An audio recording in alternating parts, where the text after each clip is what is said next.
Ел ақпараты Қызылордада жаңа конституция жобасын талқылауға арналған кездесу өтті. Басқосуға елге еңбегі сіңген ардагерлер мен зиялы қауым өкілдері қатысты.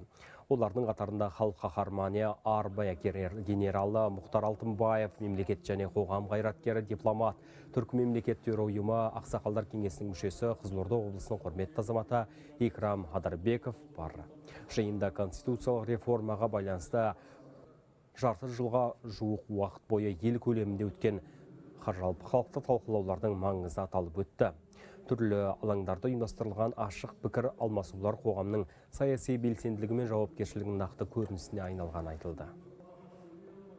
Істеп жатқан істерді еліміздің болашағы үшін өзгерістерді қолдап, 15 наурызда референдумға шығып, бір ауыздан қолдағанымыз дұрыс болады деп санаймын. Жаңа конституцияның жобасында мына адам құқықтары мен бостандықтар туралы онда айқын бәрі бекітілген, көрсетілген.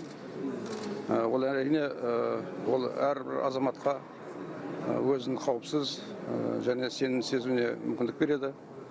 Міне осының бәрі енді біз жалпы біздің халқымыздың болашағына деген жалпы сенімін арттырады.